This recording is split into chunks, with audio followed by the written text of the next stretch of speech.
Ketika Korea Utara meluncurkan percobaan roketnya ke arah Jepang kemarin, dunia intelijen pertahanan internasional menjadi ramai. Kita tahu Jepang negara yang paling gencar melakukan sanksi ekonomi terhadap Rusia sebagai pernyataan Jepang anti Rusia dan tidak setuju Ukraina dianeksasi oleh Rusia. Jepang punya sejarah panjang yang memang tidak suka Rusia. Dan kita tahu Korea Utara, pemerintahannya bisa berjalan panjang karena dua negara membuat Korea Utara ini sebagai benteng atas sekutu. Negara itu tadi adalah Rusia dan Tiongkok. Keduanya memelihara Korea Utara untuk menjadi seperti saat ini. Begini, kita jabarkan tentang rencana Ukraina mau menjadi member NATO itu ibarat negara Meksiko menjadi anggota obornya Tiongkok. Atau Meksiko gabung dengan Rusia dalam fakta militer. Pasti Meksiko diinvasi oleh Amerika karena Meksiko adalah pagar atau benteng Amerika dari selatan. Ketika Putin mengatakan akan meluncurkan nuklir sebagai deterrent factor atau faktor penggentar, sesaat setelah pernyataan itu meluncurlah roket ke arah Jepang dari sisi timur semenanjung Korea dengan mengatakan uji coba yang dilakukan oleh Korea Utara. Padahal itulah deterrent factor atau kode keras. Don't mess around with Russia, wahai Jepang. Kata-kata tersebut keluar lewat Korea Utara, dititip oleh Rusia. Semakin menarik ini perang Ukraina karena Rusia main dua kaki dengan cantik. Sisi Eropa Timur dan sisi semenanjung Korea. Di sisi Natuna Utara, kayaknya dapat dipastikan Tiongkok saat ini sedang memanaskan engine perangnya di sana. Kapan ini menjadi bencana dunia? Kita sudah mengatakan jauh-jauh hari sejak tahun 2019, di mana Menteri Keuangan kita kan sama, dia juga. Kita mengatakan ubah strategi ekonomi bernegaranya karena ini bukan masa dunia dalam ekonomi normal. Ini dalam war. Maka ekonomi dan strategi bernegaranya harus berbasis warfare.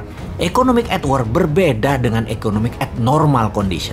Awalnya perang dagang, kemudian perang petrol dan perang komoditi, lalu perang biologi, kemudian perang cuaca. Dan kita ingatkan selalu, di awalnya perang dagang, di akhirnya perang militer. Sudah siapkah kita? Indonesia maksudnya sudah siapkah? Video dan pesan itu banyak dan telah menyebar ditonton banyak orang, namun banyak yang skeptis. Siapa Bosman? Kok berani-berani menantang pakar ekonomi dan pakar pertahanan negeri Wakanda yang sangat mumpuni? Ya bukan siapa-siapa Om, Bosman mah wong bodoh ngaku pinter.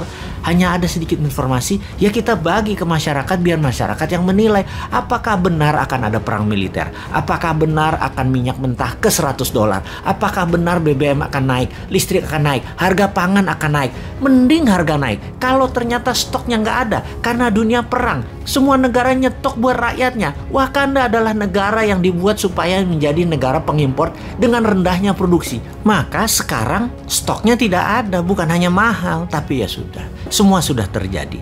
Ada dua analisa besar saat ini. Akankah perang dunia ketiga terjadi di mana blok Rusia, mantan Soviet, ditambah Tiongkok dan Korea Utara serta plus kemungkinan Wakanda di satu sisi, kemudian di sisi lawan Eropa Barat, NATO, Amerika plus sekutu Amerika. Analisa pertama, kalau Ukraina didiamkan, dibiarkan untuk Rusia oleh NATO dan oleh Amerika, dikasih ke Rusia Ukraina tersebut, dilanjutkan dengan perang diplomasi, maka selesai. Tidak ada perang dunia ketiga, selesai. Analisa kedua, Amerika, sekutu, NATO, dan Eropa Barat menyiapkan tentara di battleground atau perang darat dalam jumlah besar. Seperti di Normandy di tahun 1942 atau seperti di Saudi di tahun 1090-an akhir. Kemudian mencoba membebaskan Ukraina. Maka perang dunia ketiga bisa terjadi.